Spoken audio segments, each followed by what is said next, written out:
Hello, hello, everyone. It's so good to have you here today. We already have close to 200 people online. This is so exciting.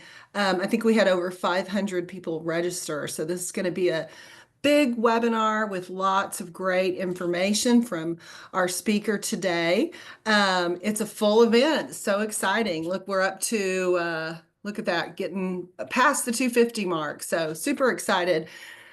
Thank you so much for joining us today to talk about this important and often misunderstood topic of service animals. My name is Chris Ann Geico, and I am with Grace Hill. That's me with my doggies, Minnie and Roxy, my two labs. They are crazy. They love to swim in the pool, and they are spoiled rotten. So let's go ahead and get started today. I want to do a little bit of housekeeping for the next slide. Here's our agenda. During the presentation, we want you to ask questions. So we'll have Q&A at the end if there is time. But as we go along, feel free to pop your questions. And do me a favor, it's easier for me to keep track of those questions if you put them in the Q&A section and save the chat for chatting about other things. That helps us get to those questions a little easier.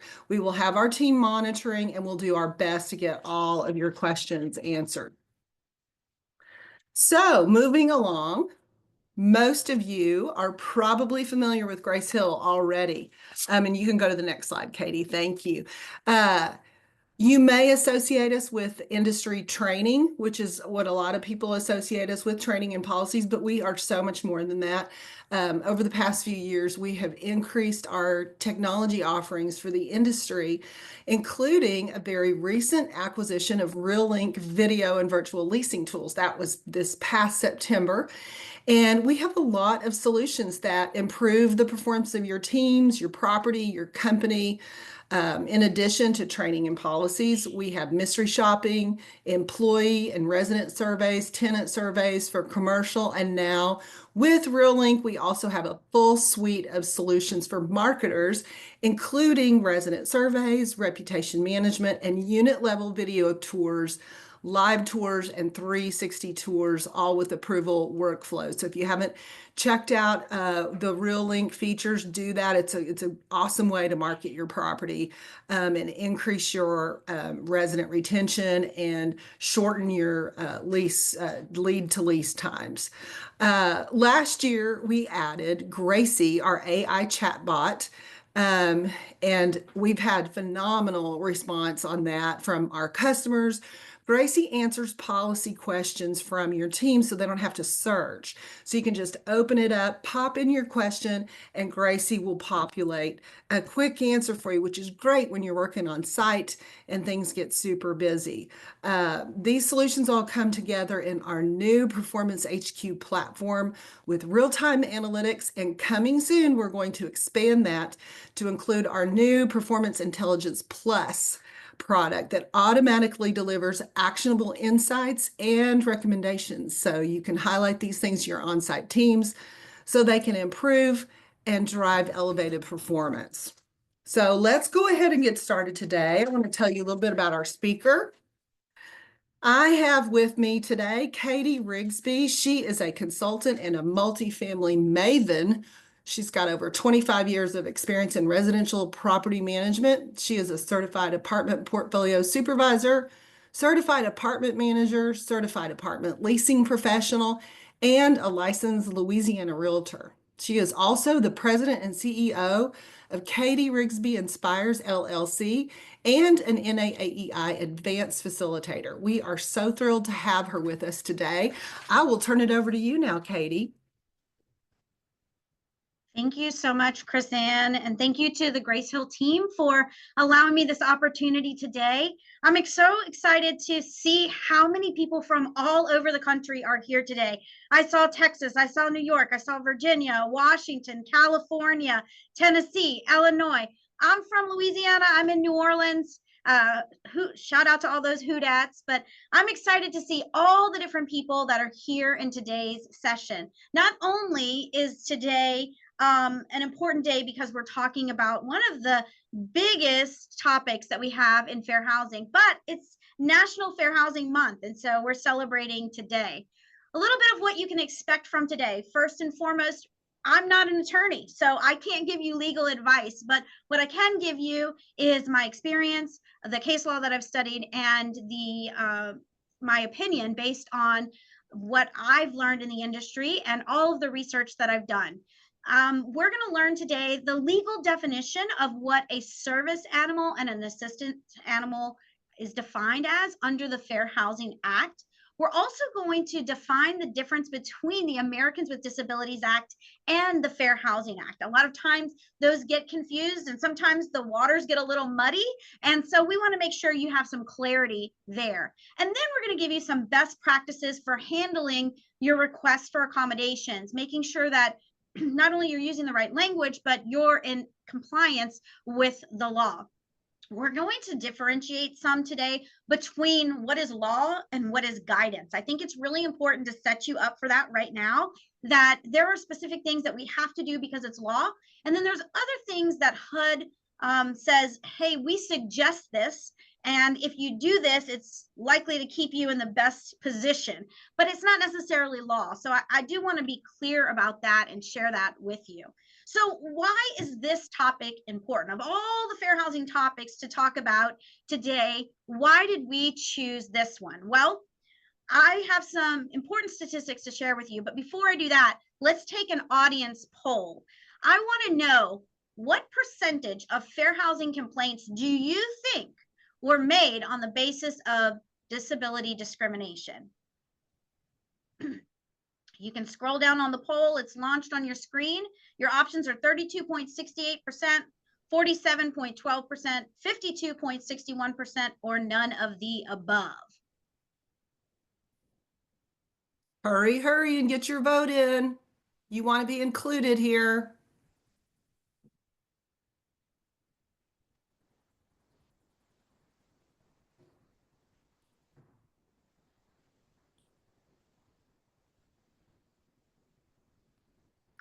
I see a lot of people putting their numbers in the chat. Okay. You can also click on the dot there beside the multiple choice answers. I'm seeing a lot of 52% in the chat. Mm-hmm. Why don't we go ahead and close out that poll and see what our responses were? 59% of you said 52.61%. Chrisanne, this room is full of geniuses because they are right.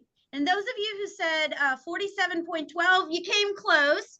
I tricked some of you with my none of the above because some of you are from the school of thought that if they give you none of the above, that must be the answer. So I didn't mean to trick you, but it is 52.61%. Now, I do want to be clear about the statistics I'm sharing with you today. This is the number of reported complaints from 2023. So the report that comes out in 24 is on 23, and the report about 2024 won't come out until about July of this year. So this is the most updated statistics that we have. In 2023, there were over 34,000 fair housing complaints made to the various HUD agencies. And of those 34,000 complaints, over half of those complaints were on the basis of disability discrimination.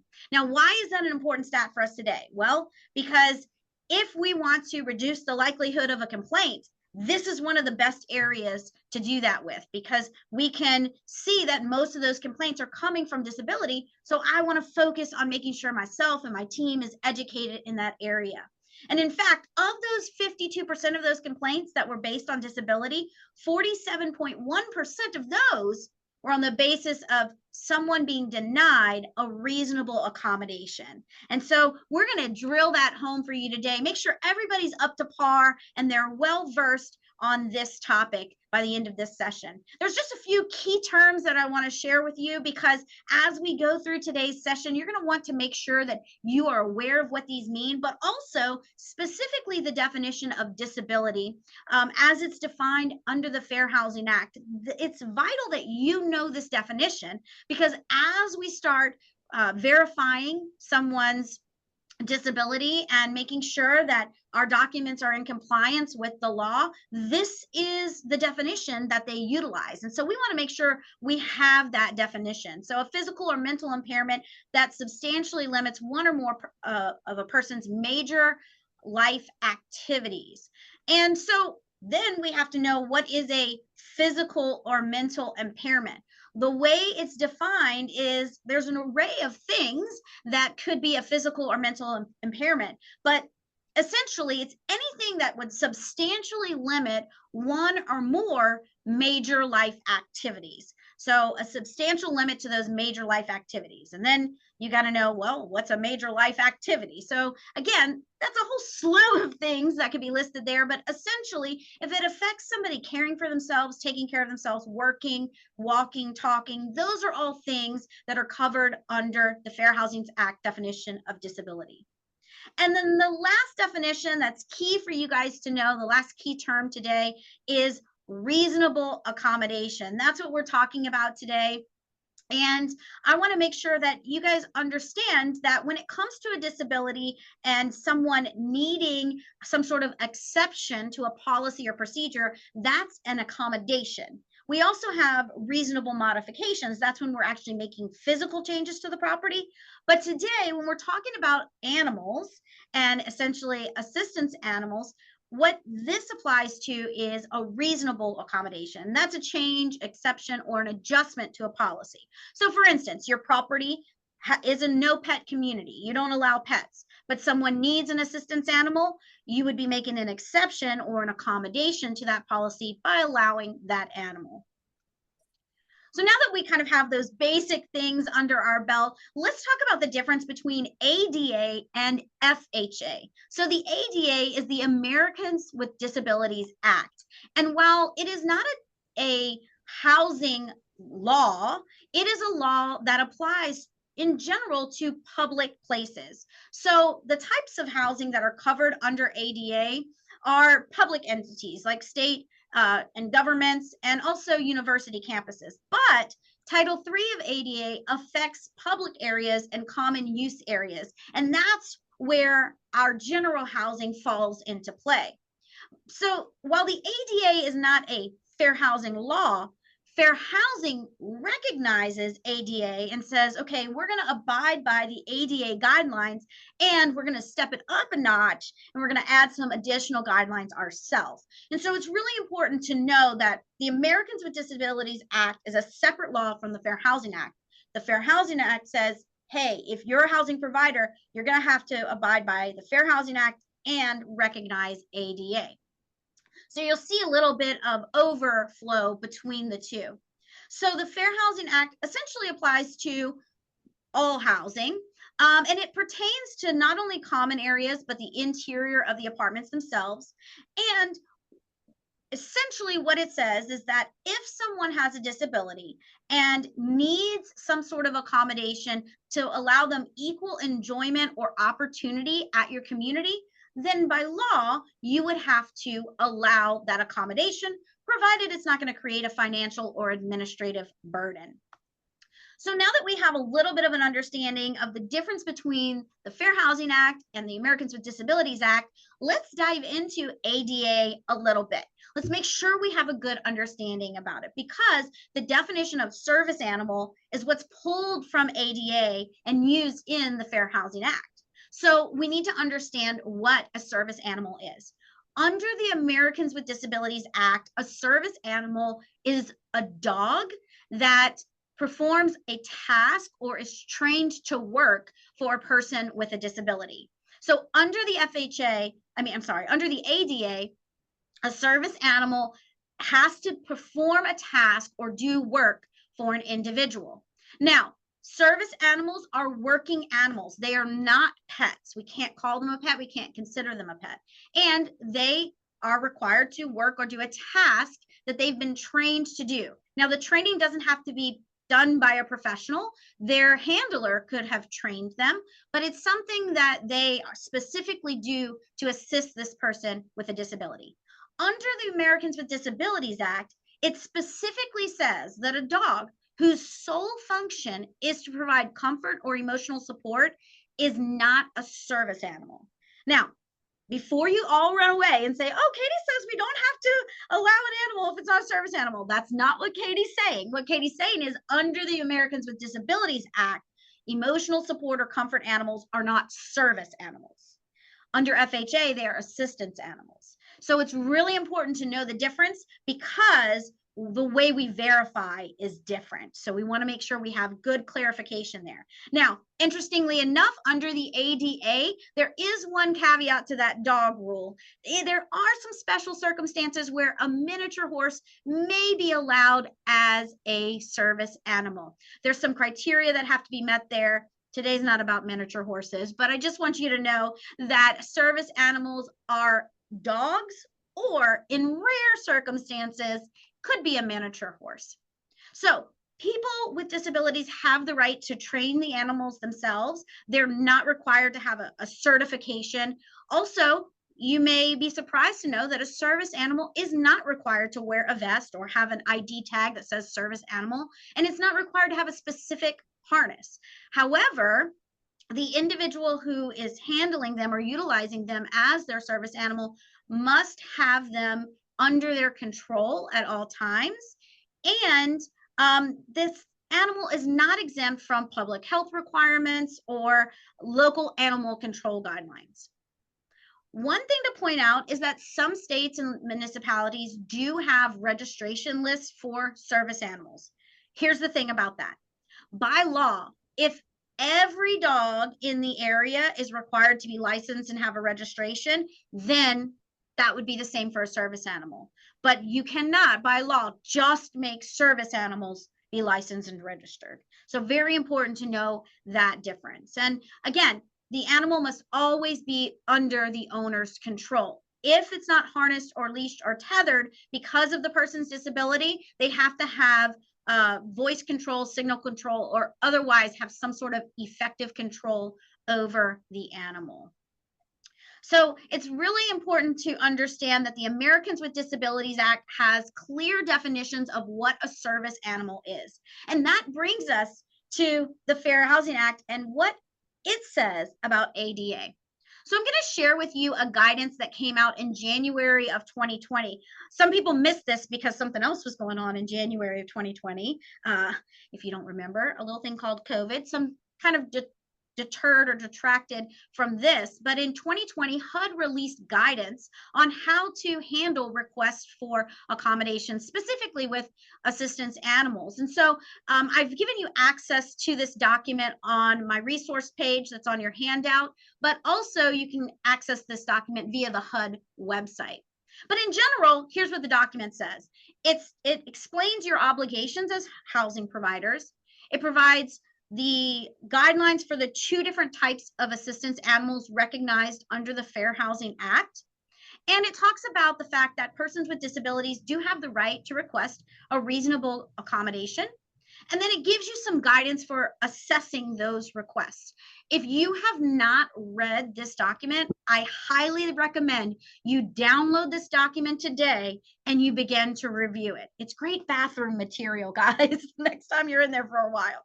The other thing I would encourage you to do is the National Apartment Association has a ESA toolkit that you can purchase. It's inexpensive, but it provides really great resources. There's some sample documents and things in there. And of course, Grace Hill offers some compliance training and things of that nature. So you have a lot of resources out there available to you that you want to do your own research and make sure you're aware of the laws.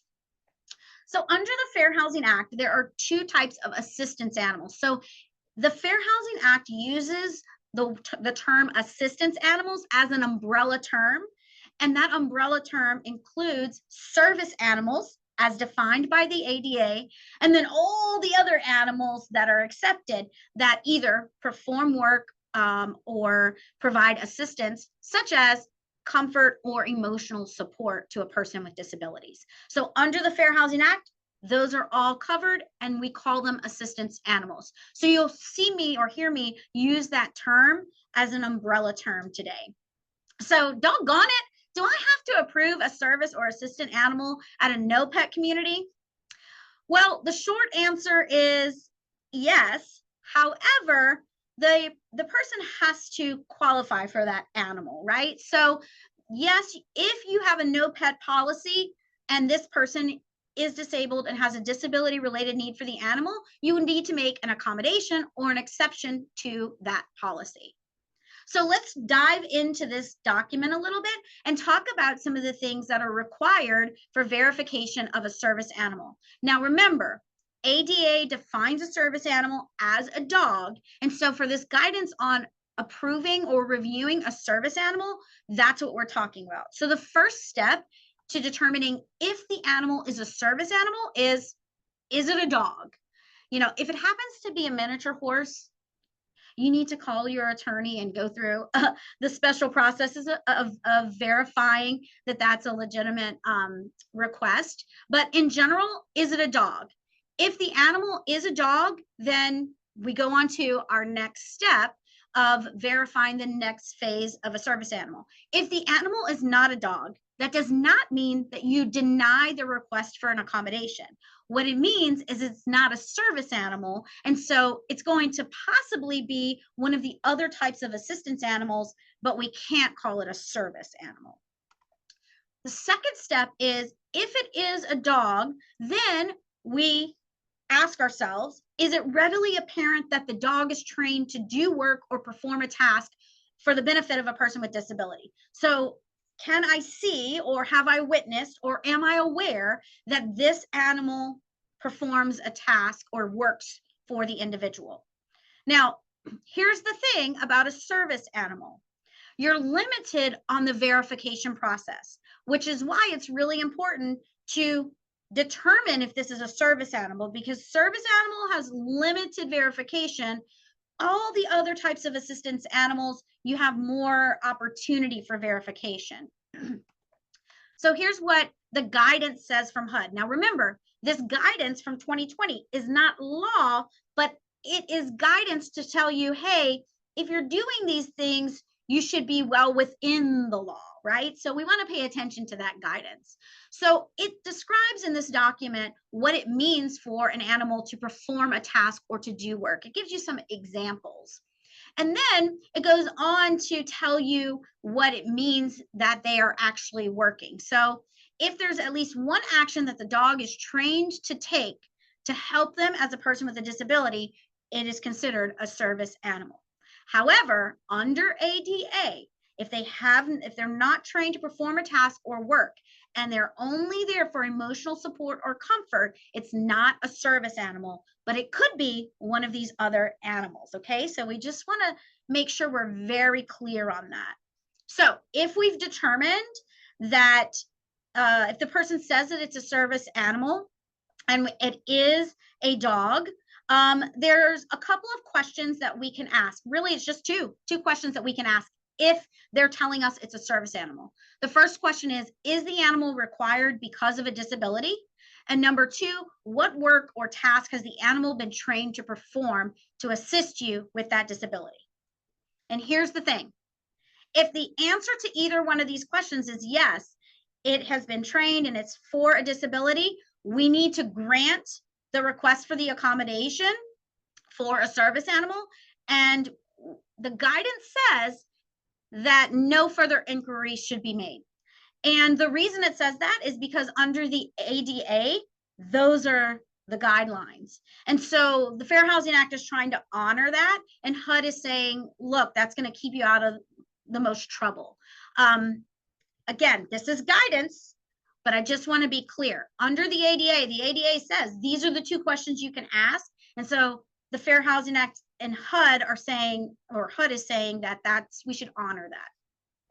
So if they answer yes, you should grant the request, no further documentation.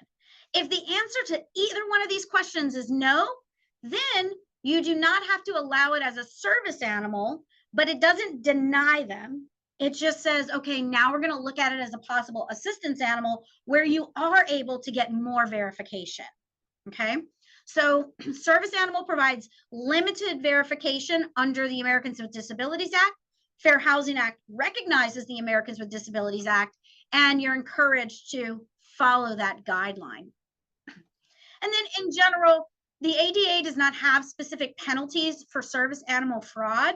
However, there are some states, and of course, I can't list them all, right? But there are some states that have penalties for someone maybe lying about a service animal, or maybe somebody putting an animal in a vest, or putting false tags on them. So there are states that have these things in place where it could be a misdemeanor, they could have fines. Some of them even have jail time if someone is found violating or lying about a service animal. So you need to know the laws in your specific state, so that way you can know maybe what kind of defense you have, and really how do you even bring that up or prove that, right? So that might be something too to talk about it too with an attorney. You don't just want to start accusing people of lying about their service animals, because that can get you into trouble as well. But you definitely want to know the laws in your area. So I want to ask you guys, y'all have been active in the chat. I can see it already, and I know that they are banking those questions for later. But I want to ask you guys, can you charge an additional deposit, pet rent, or pet fee for a service or assistance animal? Put it in the chat.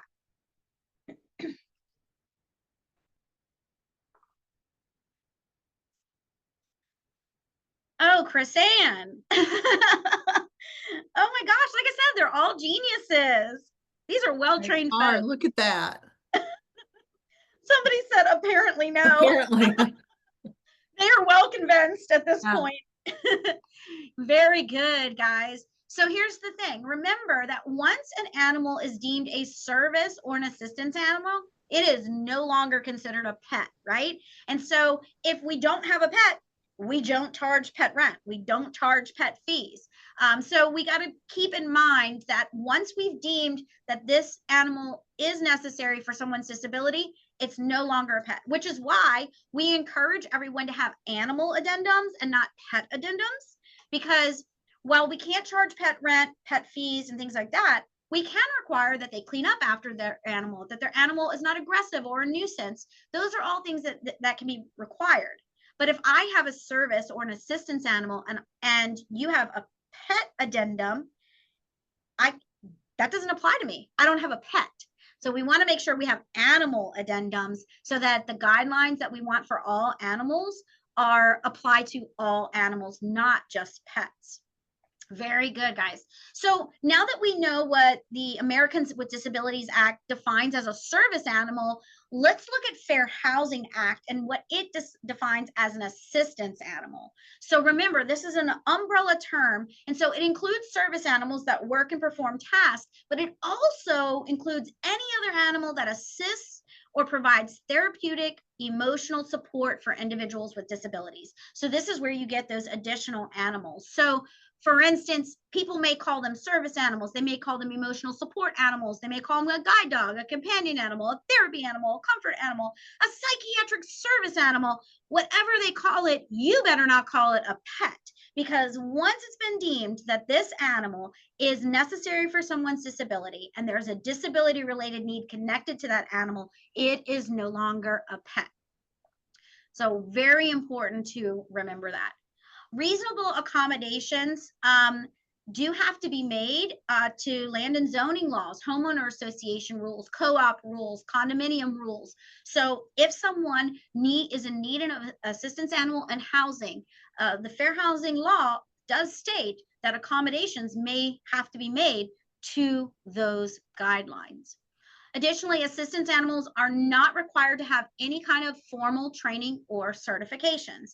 Again, just like the Americans with Disabilities Act, they can be trained by their handlers, or again, emotional support comfort animals, they're not trained.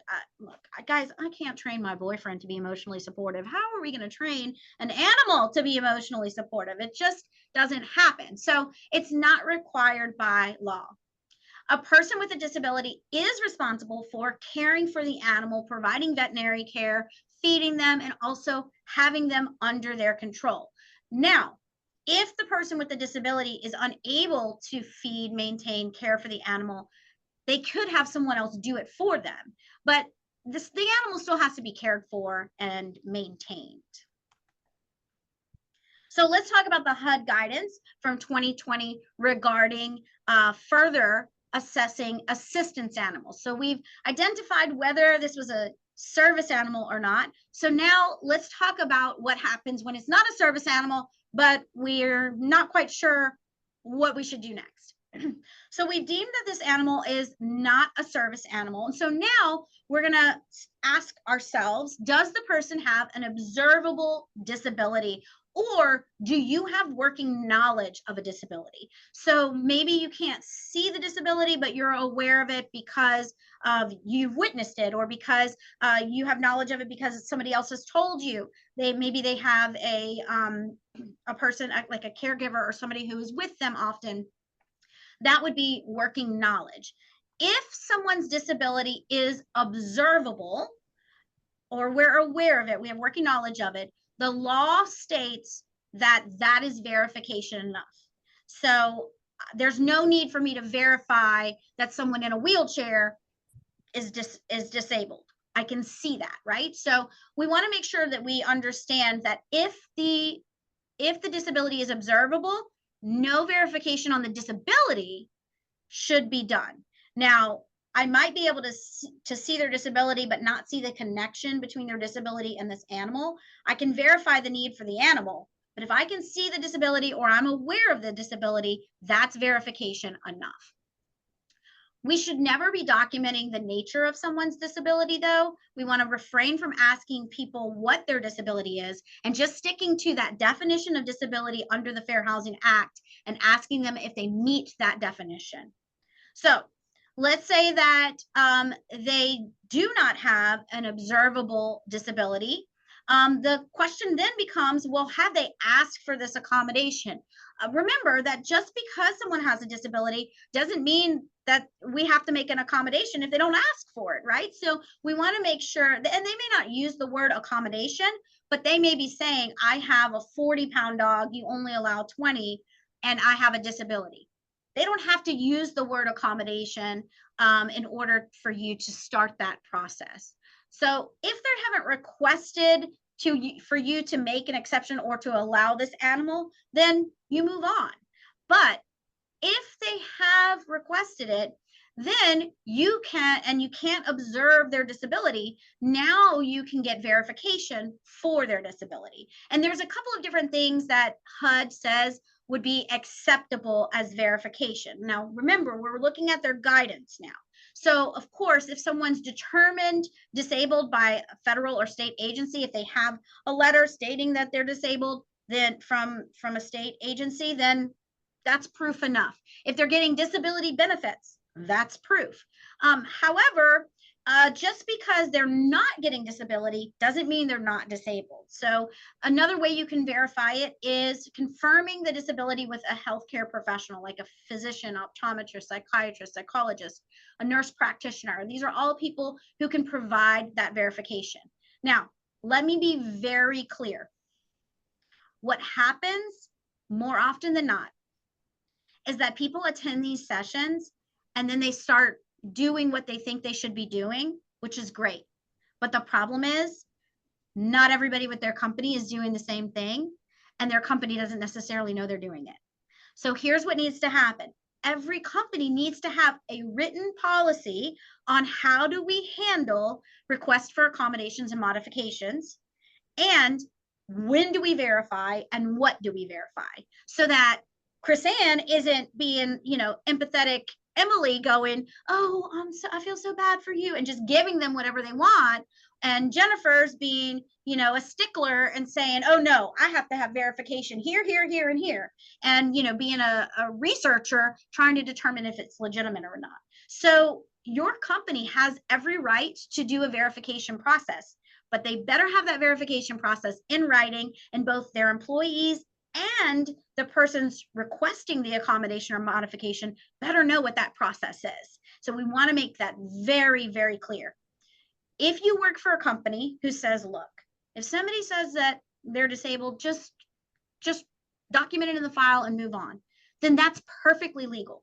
If you work for a company that says, listen, if it's not observable, I want verification and I want to verify that healthcare provider, that's perfectly legal as well. And then you have owners in between. But the problem is you need to know which one you work for, and it needs to be in writing. Very, very important.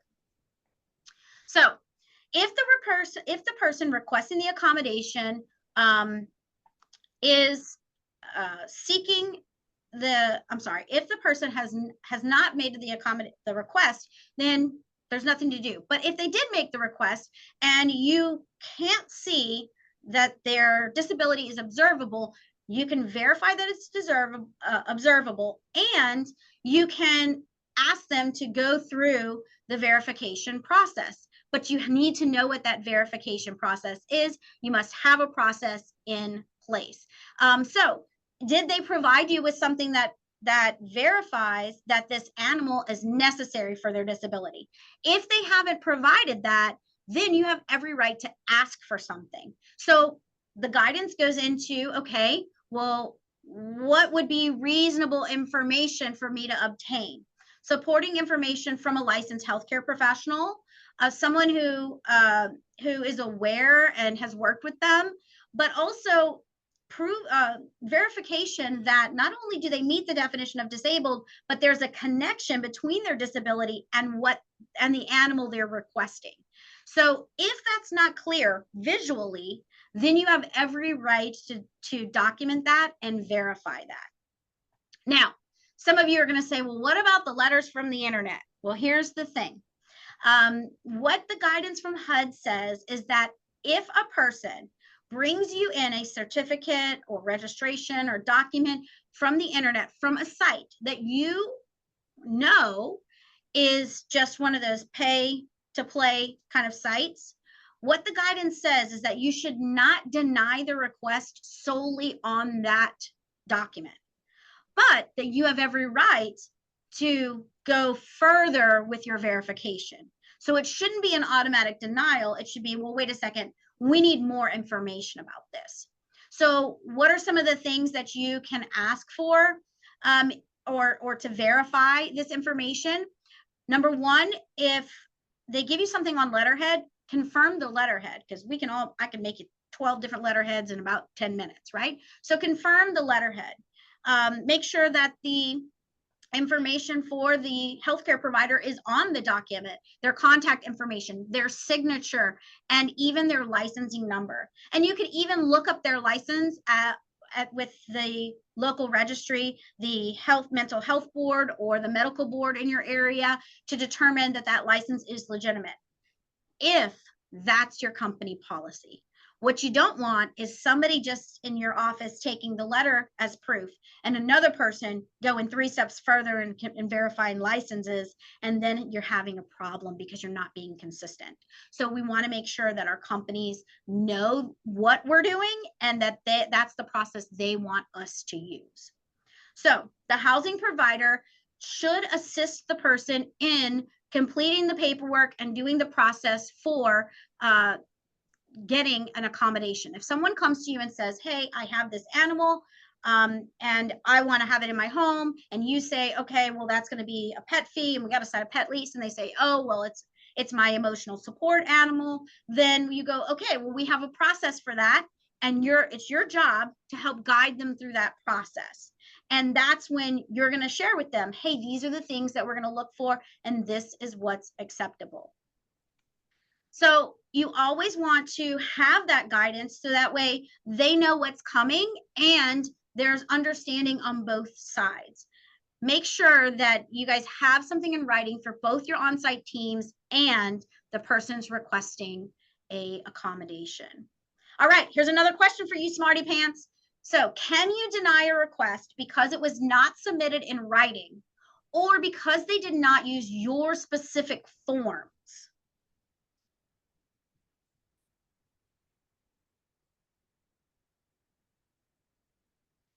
I love this. Y'all are so Lots smart. of answers. Yep.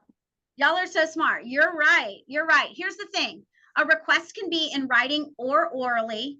And also the request, while you might have your verification process and you might have standard templated forms, which I highly recommend for consistency within your company, you cannot deny someone's request because they did not complete your form. Now, you can ask, they still have to go through a verification process, but if they bring a letter from the doctor and has all the information on it, and you're able to verify it through your process, then because they didn't fill out your form is not a reason to deny their request. Anyone in your office can fill out the form on their behalf, make a note that you filled it out, and here's the information that they provided. So you definitely want to have a policy in place. It is recommended that you have standard forms, but again, I can't deny someone's request because they didn't fill out my form. And any requests can be verbal or written. And it doesn't have to be a verbal request to your manager or office personnel. If you have a maintenance technician who's working in an apartment and a resident mentions that they need some sort of accommodation, they've started that process and your technician needs to report it to the office immediately. So it's recommended that people who are seeking reasonable accommodations for support animals provide information from a healthcare provider, provided your company policy is that you require this, if the disability is not observable or the disability related need is not seen. You don't see a connection there for what they're asking. So what types of information should you ask for in this verification?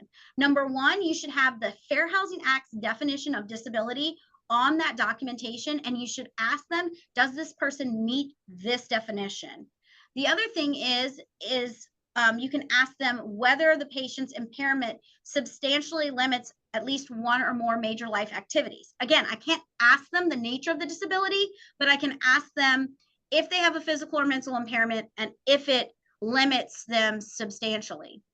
And then you can ask whether the patient needs an animal because it provides work, because it's emotional support. You can ask them what the relationship is between what the disability and the animal that they're requesting. And then of course you can ask for the healthcare provider's signature, the date of the document, the contact information, and any professional licensing information.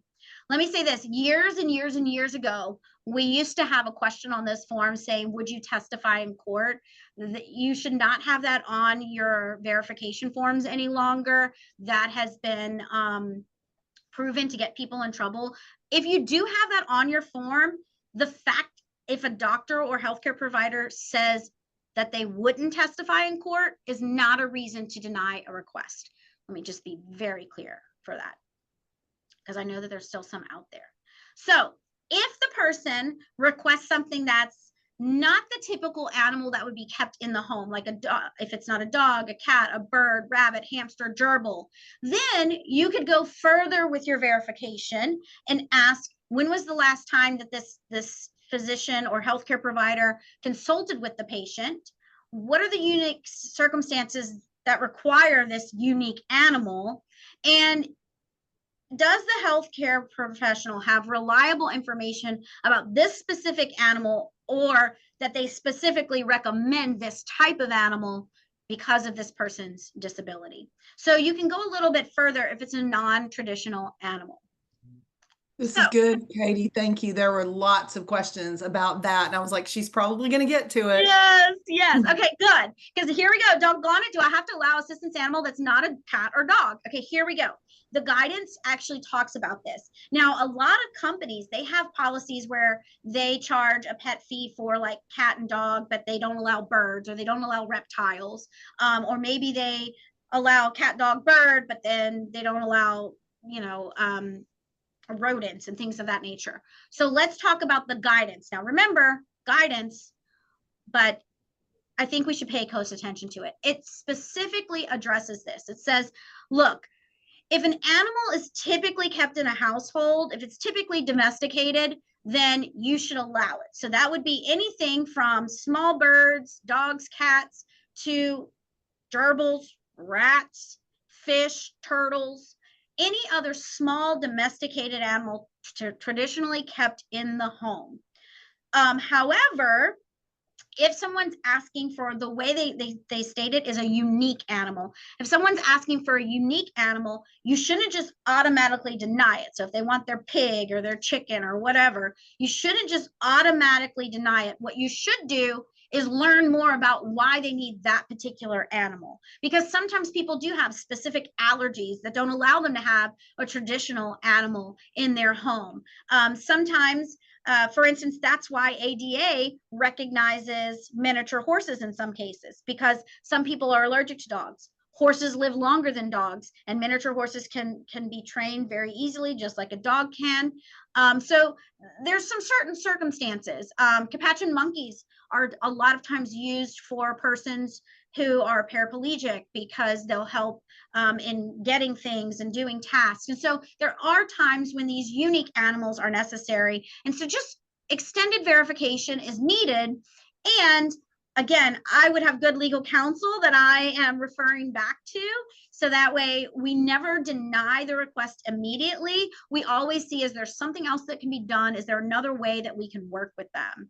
And that's kind of this big final, point for this section is, before you deny a reasonable accommodation request, you should always engage in what they call an interactive process. And so the way that the law states it is, they use that term interactive process. It just means conversation. We're back and forth, that we're engaging with them, that we're not just saying, no, we don't do that. No, you can't have a pet. No, we don't allow that type of breed. That you are actually saying, okay, tell me more about your situation. Why is it that you need this specific animal? And let's talk about it. And sometimes there's other things that we can offer. And sometimes we do have to make exceptions. I love this meme. The point of this is that because we have people from all over the nation, right? There are some areas of the country that are more landlord friendly. There are some areas of the country that are more tenant friendly. And so while there's guidance, the legal counsel in your area should know how the judges and juries typically adjudicate over cases. And so getting a good attorney in your area, guys, Facebook is not the place to go for legal advice, okay?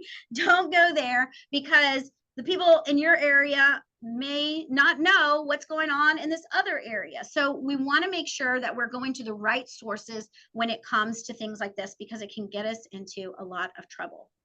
All right, so is it possible for someone to have a pet and an assistance animal? What do you guys think?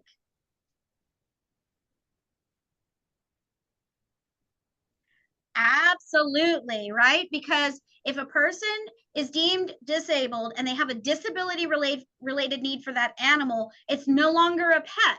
It's an assistance animal or service animal. And a pet is something I keep for my entertainment and for my own enjoyment, right?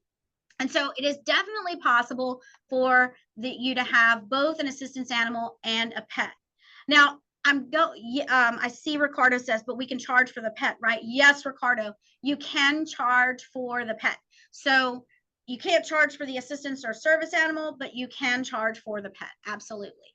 And you're not going to like what I'm about to say, but the law does not limit the number of assistance animals someone might have. So some of the best practices for that. So let's say that someone has 3 cats and they say that they're all their assistance animals. What the guidance says is, I can't deny them because you can't have more than one. That's not what the law says. The law says that you can get verification for each. And so again, your company needs to have a written policy, but in my opinion, what you do is if you got 3 cats, you got 3 documents. And this document says, Mrs. Smith in apartment 201 has requested this assistance animal. Can you tell me, does she meet the definition of disabled? Does she have a disability related need for this animal? And you go through that process. And so, okay, Muffy is approved. But then we send over another form. We say, okay, Miss Smith has Muffy, and now she's asking for Duffy. What is it that Duffy does that Muffy doesn't do? And then, okay, we're going to send it over for Fluffy. What is it that Fluffy does that Muffy and Duffy don't do? So there is a verification process, but your company has to have that policy. So if someone needs a reasonable accommodation to give them equal enjoyment and access, you cannot deny it unless you can prove in a court of law that it's going to create an administrative or financial burden, an extreme administrative or financial burden. And I did see earlier somebody said, how do you signify that? There's no number. There's no number. So the answer is you better have significant proof that if you did this, it would put you in great jeopardy. You know, if you're one of the questions that sometimes comes up is about insurance. Well, my insurance provider says I can't have this kind of breed of animal. Well, the law states that we have to comply with these federal guidelines. And so, number one, this day and age, you can usually talk to your insurer and you can have it notated on your policy that this is an assistance animal, and you provide that information to your insurance provider. But also, if you can prove that your company, the insurance company, was going to drop you and making a change to another company would be a significant difference, then you might have a leg to stand on. But I would be careful denying for an administrative or financial burden before I speak to local legal counsel. It's just really hard to prove that you couldn't do something else to accommodate them. So you do have to consider a request for more than one animal. Also, the person does not have to make the request before they get the animal. They could always make it after they have the animal, and even after they move in. Even let's say you did an inspection on an apartment and you found an unauthorized animal, you send them that letter and they ignore it. You send them another letter, they ignore it. You end up placing them under eviction for lease violation. And now during the eviction process, they say, wait a second, this is an assistance animal. You have to stop the eviction process and begin the interactive process of determining, is this an assistance animal that we need to make an accommodation for? And again, it can be written or orally. The other thing is that the request does not have to be made by the person who needs the animal. They could have a caregiver or someone who is living with them, or somebody who is their legal guardian or authorized representative that can make a request on their behalf. You cannot charge a fee for processing a reasonable accommodation request. And again, you can't charge pet fees, deposits, pet rent for these animals. Essentially, you can't make it more expensive for someone with a disability to have access to your property than the typical average resident. Housing providers can't limit the breed or size of the animal. And you might have breed restrictions on your property, but that's where an accommodation comes in. Now, if you have proof that this particular animal, not this breed, but this particular animal has been a problem in the past, then you need to see if you can work out how we can prevent that from happening, or you may have the ability to deny the animal. But you'd have to have proof that that particular animal caused a problem and there wasn't something else that could be done to help prevent that problem. All right, and we're going to wrap it up with your owner's rights. We've talked a lot about the things that you can't do, so let's talk about the things that you can do. So you can have a verification process for accommodations and modifications, but it should be in writing and everybody needs to know about it. You can require that the animal owner have control over the animal at all times. You can hold them financially responsible for damages caused by the animal. You can evict the animal owner based on a nuisance or rule violation, but again, you better make sure that you've done everything you can to work out some other options before doing that. And you can deny the request if they do not meet the definition of disabled or have a disability-related need, or again, if you have extreme proof that it's going to create an undue financial or administrative burden. So as we wrap up today, I did want to share with you guys, this is all about animals, but if you want some additional tips from me, I can provide you with 5 tips for social media marketing. If you text the word motivate to the number 55444.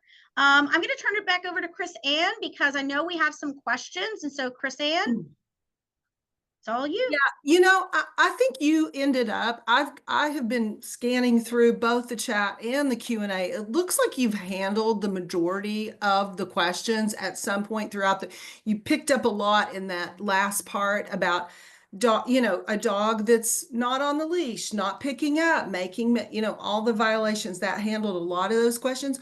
One of the things that I've seen a couple of questions come in around the if it's someone else's emotional support. So I Mm, have a friend that's coming over. This is their emotional support or service animal. sure. Also, someone said if they wanted an animal to be able to come into the apartment, they've got an ESA, but it's for their daughter who's not on the lease. How would we address something like that? Sure. So there's kind of two questions jumbled up in there. So Mhm. number one, if someone's bringing a service animal onto the property, remember, there's only two questions we can ask. Is this animal necessary for disability, and what work or task does it perform for you? If it's deemed a service animal, game over. There's no more.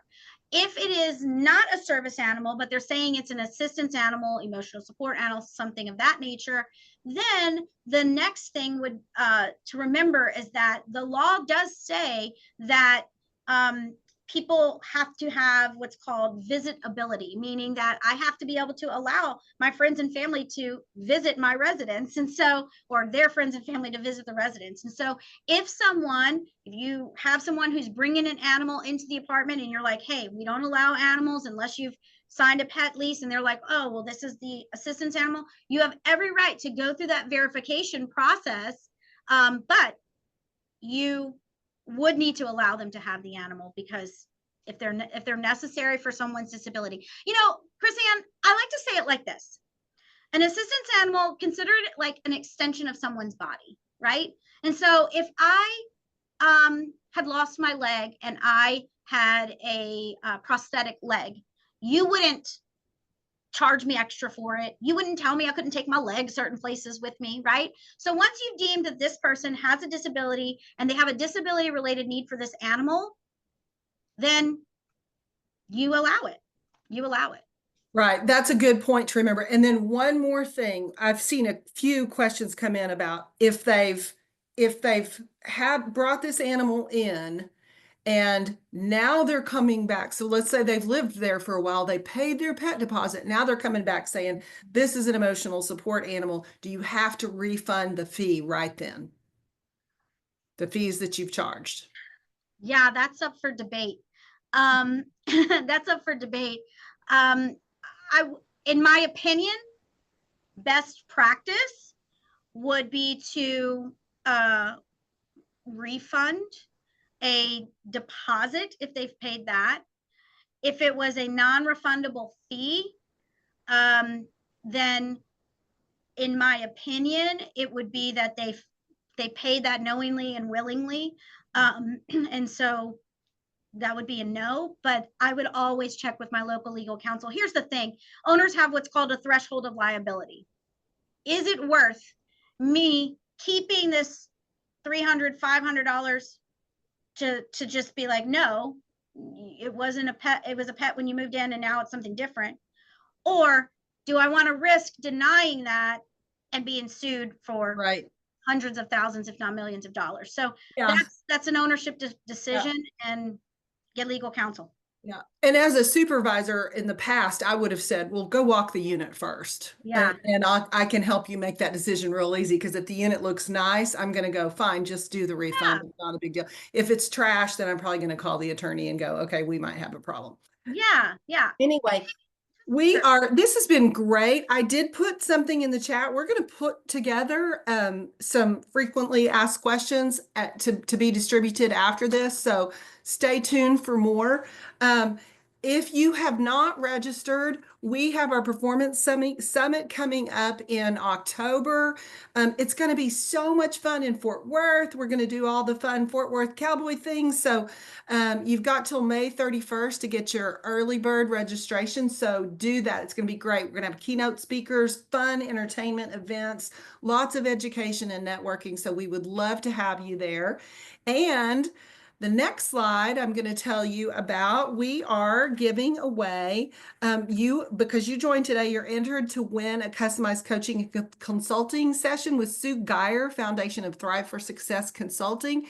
She's an executive coach, communications consultant, and has a ton of experience. Sue actually coaches me, and she has helped me a lot with my communication and working through various things.